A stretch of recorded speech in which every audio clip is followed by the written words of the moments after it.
5 times people wondered about Harry Potter's home life and the one time that they got an answer by Seagate on AO3. It was commonly known amongst the wizarding world that Harry Potter was sent to live with his Muggle relatives after that Halloween night in 1981. Some thought that the boy lived like a king there, while others questioned whether or not he should have been placed with those a little bit more magical, even if the relation was a bit more distant than an aunt or an uncle. A lot of the Hogwarts students had been excited to get some kind of answer from the wizarding world's most famous recluse, but one thing that all of Hogwarts has noticed upon the boy's arrival at the school was that he never spoke a word of home. It was already Christmas by the time that Hermione noticed this. The trio had been spending all of their time in the library researching Nicholas Flamel, a name that grated on the girl's nerves as she was sure that she had read it before. They had been walking the aisles between the shelves and talking about their Christmas plans when Hermione had noticed that the small boy hadn't said a thing about his. Giving some excuse that she would probably curse herself for later, the Gryffindor grabbed Ronald and pulled him 3 aisles over. "Bloody hell, Hermione!" Ron cursed. "Don't rip my arm off," the boy complained, pulling the appendage in question back to himself and against his chest protectively. "Oh, stop complaining," the girl chided. "Now think, has Harry ever said anything about his family?" She thought that Ron might brush her off, but the boy immediately started thinking, concern growing on his face. He shook his head no. "All of the times that we've talked about ours, you think he might have said something." But he hadn't, and that was Hermione's concern. "So what are you doing for Christmas, Harry?" Hermione asked the boy the next day at breakfast. Harry looked up from his plate, small silver scars shining brightly under the warm lights and his tanned skin. He'd had them long before he'd started Hogwarts, another case of worry for the girl. "I don't celebrate Christmas, not really," the boy said, shrugging as his 2 friends looked between him and one another. "You're not like the Malfoy prats that celebrate Yule, are ya, mate?" Ron asked. He knew that Yule was one of the more prominent wicked holidays among the wizarding world, but they had never really celebrated it at home, sticking to the more Muggle holidays because of his father's fascination with them. "No?" Harry said, but his voice sounded unsure even to himself. "We just celebrate the winter solstice." "So you're going home then?" Hermione asked, sounding worried, but Harry only smiled and looked down at his glass as if he expected it to do something that it wasn't. He did that a lot actually. "Just be careful, all right?" Harry smiled. "When am I not?" When the 3 met back on the train after the holidays, Hermione and Ron shared a concerned look. Their friend had bruises on his skin.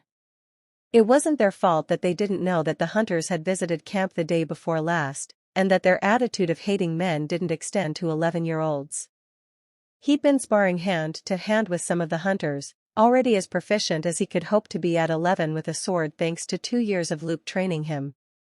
The hunters were quick, and though they tolerated him because he was 11, they didn't hold back because of it. But Harry let the bruises stay because he wanted to try a healing spell that he had learned from Madame Pomfrey after going to her about his dyslexia at the start of the year. But the pair didn't ask, so he didn't tell.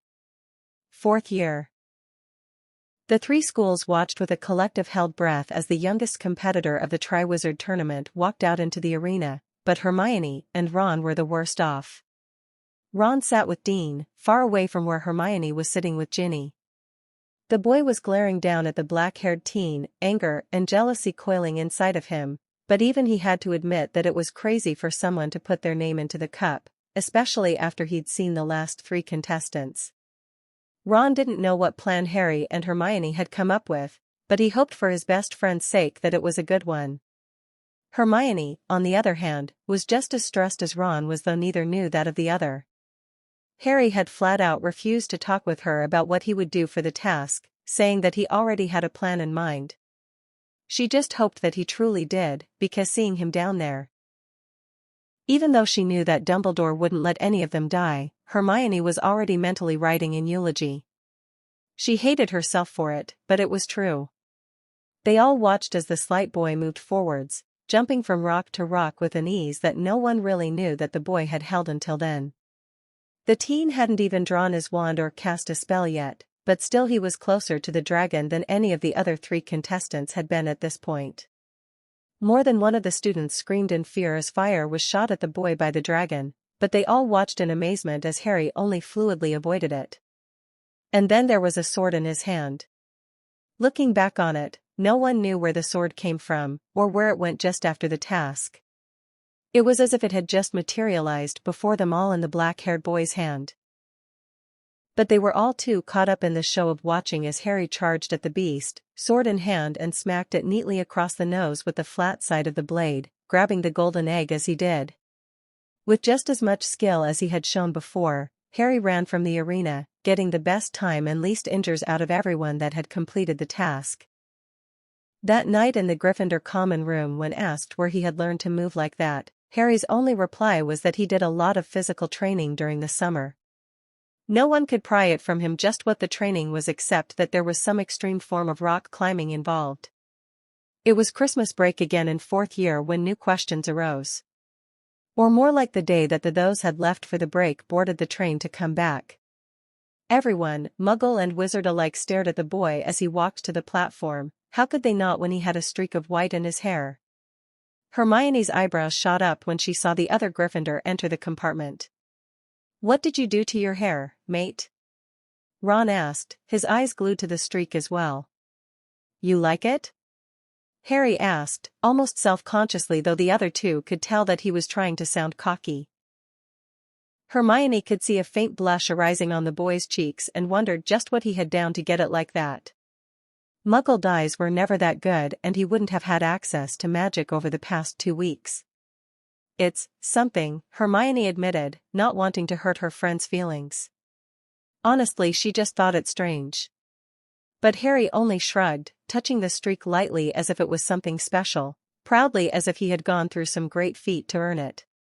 Apparently the professors thought it just as strange though. "Mr. Potter, just what have you done to your hair?" Professor McGonagall asked on the first day back in Transfiguration. Harry looked sheepishly up at the older woman and muttered something that no one else could hear. "What was that?" McGonagall asked, her annoyance growing. "It was an accident?"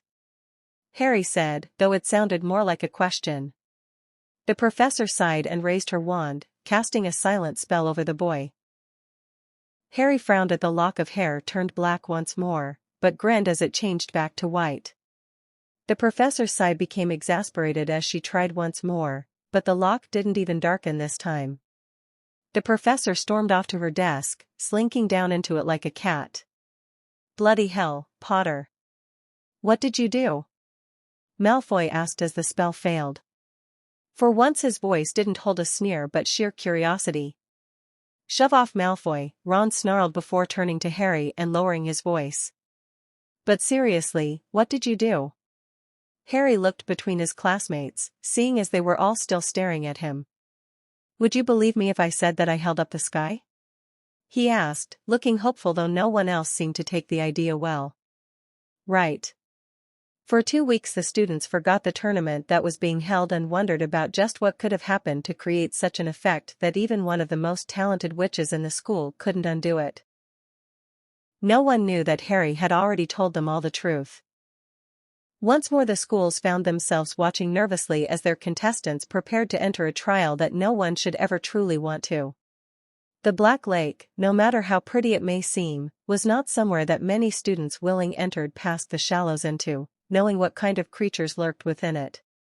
No one was stupid enough to swim in it, and yet Neville found himself shifting nervously as Harry looked almost excited to be doing so, bouncing up and down in that way that he had noticed that the boy often did. Neville found himself desperately wishing that Hermione or Ron, or anyone, was around to deal with the other boy.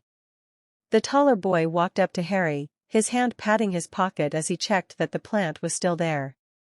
And smiled once he knew that it was. "You really shouldn't show off that you have something important like that," Harry said suddenly, slipping up on the other boy before Neville had noticed that he had gotten so close. "It will only get your things stolen," the smaller boy explained, know from too much experience with the Stoll brothers and Weasley twins just how pickpockets looked for their marks. "What is anyway?" The other Gryffindor flushed and pulled out the roll of plant, holding it out to Harry.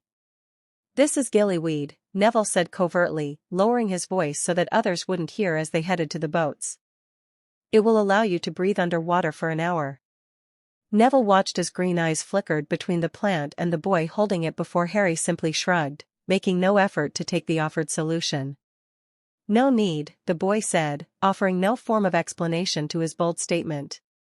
It wasn't long before the horn was blowing and the contestants were diving into the water, but though the older 3 students had cast charms to help them with the task, it was Harry that moved through the lake as if he was born to do so. The youngest wizard was far away from the other 3 and among the mere folk before the older 3 students had even gotten past the Grindleys. The mere folk watched as the boy swam away with the red-headed one tight in his grasps and couldn't help but wonder why he was holding back. Harry was the first to finish the task, much to the surprise of everyone else. When the judges announced the scoring, Dumbledore faltered over the spell that the boy had used, not knowing what it was. "Gillyweed," the man masquerading as Mad-Eye Moody supplied readily, though he knew that it wasn't just as the headmaster did. The boy had no gills at all and was under for much less than an hour. He would never learn just what the boy had truly done. He might have reconsidered a decision or 2 if he had known.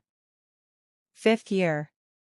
"You are so much like your father," the potion master said angrily, looking down at the boy before him with disdain as the memories of a man long dead floated before his eyes. "Lazy and arrogant dash. My gods. Will you stop talking about James Potter?" The boy screamed, all of the potion's ingredients in the room shaking as a magic that Snape didn't know filled the air. The man had expected some kind of outburst to come from the boy, it had been something of a given, but he hadn't expected what had come next. "I don't know how I could even be like a man that I have never met," the boy screams louder, his arms rising at his sides. And then the room explodes.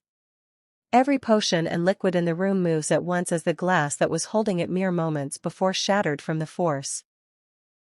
The potion's master cast a quick shield spell over himself and the foolish boy that he had angered, but it was for naught as all Potter had to do was flick his wrist so minutely that Snape almost didn't notice that he did so and the liquid stopped just short of hitting them. "I think we're done here, Professor," Potter said evenly before gliding out of the room, leaving the potion's master alone to ponder just where the boy had learned such a display of wandless, wordless magic. And just what James Potter had to do with it. When Harry, Hermione, and Ron had set off to find and destroy the Horcruxes, only Harry had expected them to do so as quickly as they had, sneaking into Hogwarts Castle only 2 days after term had started when they had only started hunting the Horcruxes about 5 days before. Hermione was almost terrified with how impressed she was with the other Gryffindor. That was until he went to the woods alone and came back limp in Hagrid's arms. "Harry Potter is dead!" Voldemort screamed, his hands held up high above his head as he laughed joyously, a burden lifted from his chest as the annoyance that had plagued him for so long was finally gone. "Harry Potter is dash." But no one was listening to him because right behind the Dark Lord was a boy gracefully jumping down from the arms of the half-giant as if he had never died at all. But he had, even if only for a moment. Thanatos and Hades had not been pleased when he had turned up at the gates to the underworld. "You know, I'm starting to think that you can't cast the killing curse, Voldy," the boy quipped, much to the horror of everyone else. Voldemort turned quickly and saw his Death Eaters either fleeing the scene or just moving out of the way of the violent duo. "You!" the snake-like man screamed, shock filling his face. "You should be dead." The gods of the underworld said no, Harry deadpanned as he stood with his hands in his pockets, showing much more clam than anyone else thought that he should, friend or foe. A shock of green shot through the air as Voldemort let loose an angered scream, aiming right for the boy's chest. Only to bounce harmlessly off. "I've fought titans," Harry said boldly as he walked towards the man that had sought to play one, pulling out a pen that no one had seen before, but everyone that had been at Hogwarts during the tournament recognized the sword that it turned into. "You're boring." The Dark Lord casts more spells than anyone thought to count, but they all bounced off as if they hadn't struck at all, but everyone had seen that they had. And suddenly there was a snake between the 2 wizards, Nagini having come to defend the wizard that she was tied to, but she was soon slashed into 2 with a neat swipe of the golden sword wielded by practiced hands. I'm a demigod, Harry said coldly. And you're only mortal. The boy raised his head, a cold glint entering his green eyes as the wizard before him began to scream in pain. Everyone always seemed to forget that the human body was mostly made of water, and Voldemort was quickly loosing all of his. Those that had been gathered in the courtyard looked at the boy that had raised so many questions over the years. Now they knew why.